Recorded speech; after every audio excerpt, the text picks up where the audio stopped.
PKS jelas punya tim buzzer, Jokowi jelas punya tim defender. Ditulis oleh Erika Ebener di siwar.com.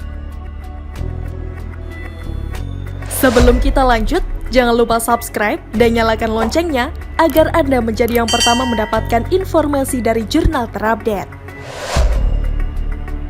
Pegiat media sosial Denny Siregar meradang lantaran pernyataan Ketua DPP Partai Keadilan Sejahtera atau PKS, Mardhani Alisera, yang meminta agar buzzer diberantas. Pernyataan Mardhani Alisera dilontarkan usai Presiden Joko Widodo meminta masyarakat agar lebih aktif menyampaikan kritikannya terhadap pemerintah. Mengetahui pernyataan Mardhani Alisera tentang keinginannya memberantas buzzer, Denny Siregar pun bereaksi. Melalui akun Twitter pribadinya, Denny Siregar menyuruh masyarakat wajib tidak mempercayai apapun yang keluar dari mulut PKS. Apapun yang keluar dari mulut PKS, kita wajib gak percaya. Tutur Denny Siregar 7. Buzzer berbeda dengan Buzz Lightyear, tokoh kartun dalam film Toy Story. Yang pasti selama saya rajin membaca berita, saya baru menemukan pihak yang benar-benar mengaku memiliki dan menyuruh tim buzzer untuk menguasai jagat maya di Indonesia dengan cara membanjiri media sosial seperti Facebook dan Twitter. Itu cuma PKS. Di saat dunia maya Indonesia dan netizen plus 62 belum mengenal istilah buzzer, PKS sudah mulai melakukan pembentukan tim buzzer sejak tahun 2011 dalam persiapan menghadapi Pilpres 2014. Salah satu jurus yang digunakan PKS untuk memenangkan pemilu 2014 adalah dengan mewajibkan kader dan pengurus partai menguasai dan menyebarkan informasi di ranah sosial media. Kita garis bawahi kalimat mewajibkan kader dan pengurus partai menguasai dan menyebarkan informasi di ranah media sosial. Dan 500.000 atau setengah juta kader yang disiapkan PKS itu bukan jumlah manusia yang sedikit dan tidak berotak. Sekarang, kalau setiap kader PKS memiliki 2 akun Facebook dan 1 akun Twitter saja, maka jumlah pasukan yang akan dikerahkan oleh PKS untuk menguasai dan menyebarkan informasi di ranah sosial media adalah sebanyak 1.500.000 akun. Apakah sejumlah 1.500.000 itu tidak memenuhi istilah buzzer? Apalagi kalau setiap akun itu memiliki follower yang jumlahnya mencapai puluhan ribu akun. Maka dunia maya Indonesia benar-benar dibanjiri dan dikuasai oleh PKS. Terlebih jika kita merujuk pada arti dan makna dari kata buzzer menurut Kamus Besar Bahasa Indonesia, yaitu orang, terutama anggota organisasi politik, sosial, buruh, petani, pemuda, mahasiswa, wanita yang bekerja aktif mendorong pelaksanaan sesuatu atau berbagai kegiatan dalam organisasinya.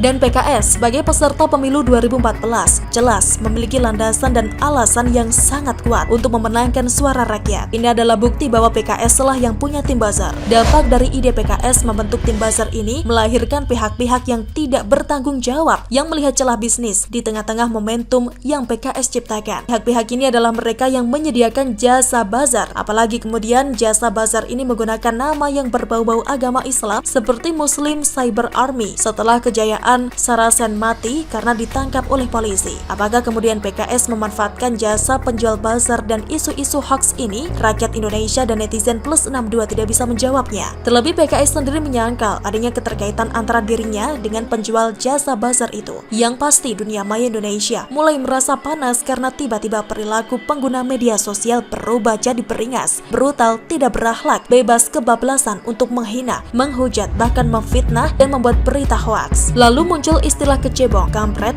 dan yang terakhir istilah kadal gurun. Karena kemunculan pasukan brutal yang menyerang pemerintah yang sah, menyerang berita dan fakta yang aktual, menyerang kaum minoritas, menyalahkan dan merasa paling benar. Akhirnya, rakyat jelata pengguna media sosial yang berakal sehat dan mencintai negerinya seperti saya menjadi terpanggil untuk menjadi defender bagi pihak yang dihina dan dihujat, menentang pendapat yang salah, meluruskan informasi yang melenceng, berita yang menyudutkan tokoh-tokoh dan program-program nasional, serta melakukan counter attack atas berita-berita hoax. Dan itu semua terjadi selama bertahun-tahun sejak tahun 2011. 10 tahun dunia maya Indonesia dikuasai dan dibanjiri informasi-informasi dan komentar-komentar yang menyengat serta membakar emosi jiwa. Dan 10 tahun juga rakyat Indonesia ditempa harus melakukan perlawanan dan perjuangan, sehingga kemudian merubah mental menjadi sangat defensif, menjadi sumbu pendek dan tidak mengenal kompromi. Yang namanya pengorbanan uang, waktu, tenaga dan pikiran itu sudah menjadi bagian dari modal perjuangan. Jiwa defender rakyat jadi terbentuk dengan sendirinya tanpa harus dikomandoi atau diperintah. Kelompok defender ini akan bergerak sendiri untuk melawan apapun yang menyerang. Saya sendiri bertahun-tahun memajang moto di akun media sosial. Saya Saya tidak akan pernah mengalah berdebat dengan 10 kampret dan kadal gurun yang cerdas, tapi saya akan mengalah debat dengan 1 kampret dan kadal gurun yang tolol. Semua itu hanya untuk mengekspresikan betapa saya mencintai Indonesia. Apakah saya dibayar untuk melakukan itu semua? Jelas tidak. Saya ini hanya seorang defender. Begitu pula dengan pengguna media sosial yang aktif dan berkomitmen untuk mendukung pemerintahan yang sah dan memandang Jokowi sebagai orang yang baik. Mereka semua adalah defender, bukan buzzer. Fatwa MUI yang diterbitkan pada tahun 2017 mengharamkan perbuatan buzzer. Itu hanya untuk kelompok yang tidak bertanggung jawab seperti Saracen dan MCA, atau bahkan kelompok 500-an ribu kader PKS yang katanya disiapkan untuk menguasai media sosial, tapi tidak untuk kelompok defender. Terus Roy Suryo juga ngaco kalau dia bilang era Jokowi disebut era Orde Buzzer RP. Bagaimana bisa sebuah era diberi nama yang diambil dari sebutan kelompok yang dibentuk oleh partai politik kecil seperti PKS? Kalau yang dibayar oleh pemerintah yang katanya menggunakan uang anggaran APBN itu adalah kelompok influencer, dan influencer itu sama sekali bukan merupakan bagian dari buzzer. Pemerintah membayar influencer untuk menggunakan jasa mereka dalam mensosialisasikan apapun yang menjadi kebijakan pemerintah. Bukankah rakyat sendiri yang bilang kalau cara pemerintah mensosialisasikan undang-undang baru atau kebijakan baru itu tidak maksimal? Tapi ketika pemerintah berpikir untuk melibatkan rakyat yang aktif dan terdeteksi menjadi influencer, kok masih diprotes juga? Dan semua itu, buzzer, defender, dan influencer adalah produk dari teknologi kekinian yang disebut zaman digital. Dan kesalahan dalam memahami perbedaan antara buzzer dan influencer, lalu menyamakan defender dan buzzer. Bangsa Indonesia yang kebodohan atau bangsa Indonesia yang kepintaran? Silakan kalian yang menentukan.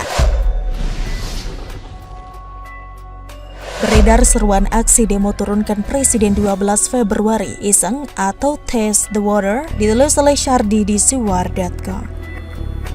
Sebelum kita lanjut, jangan lupa subscribe dan nyalakan loncengnya agar Anda menjadi yang pertama mendapatkan informasi dari jurnal terupdate.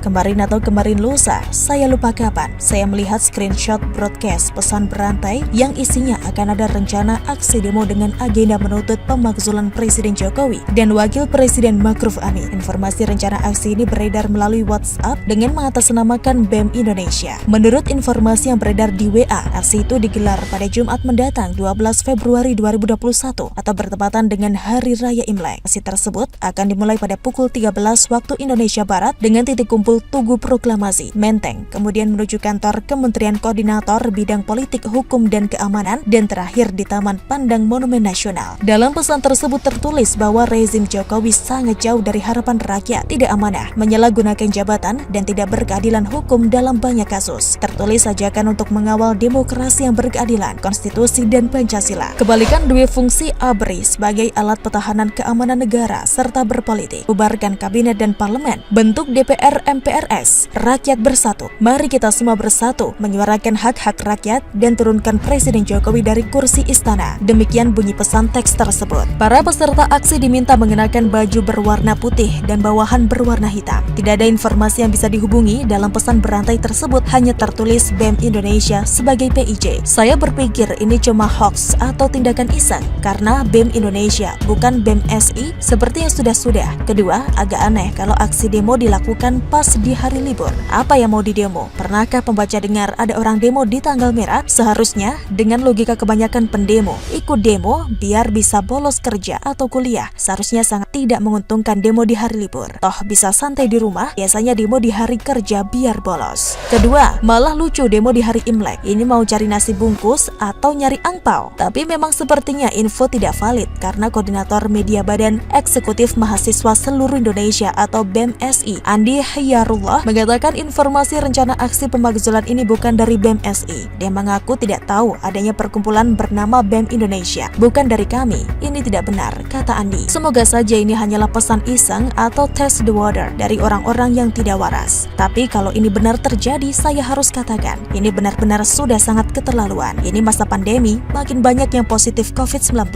Pemerintah mati-matian menghadang angka penularan. Di situ, seenak jidat mau aksi demo, lengserkan Presiden Presiden, kalau memang berani coba demo ke Myanmar atau Thailand, riak lengserkan raja atau pemerintah di sana. Kita lihat apa masih bisa pulang dengan selamat. Jangan cuma jago kandang, jangan mentang-mentang di sini demokratis, bikin aksi lengserkan pemerintah. Memangnya presiden itu genteng yang bisa dicopot dan dipasang sesuka hati? Tapi saya yakin pesan ini tidak benar. Hanya hasutan iseng atau sedang ada yang ingin test the water. Kalaupun ini adalah upaya menyalakan api agar suhu politik kembali menghangat, lakunya pun mudah ditebak. Itu juga. Kebetulan, kelompok berjubah agama tukang demo sudah diberantas. Rekening dibekukan, sehingga tidak punya logistik untuk mengadakan aksi. Bisa sih, tapi siapa yang mau hadir dipanggang di bawah terik matahari gratis? Minimal dapat nasi bungkus pakai telur mata sapi lah. Dengan terjepitnya ormas tukang demo, otomatis ada beberapa kelompok lain yang bisa dan kadang demo, yaitu buruh dan mahasiswa. Biasanya, demo-demo tema frontal begini, kalaupun benar,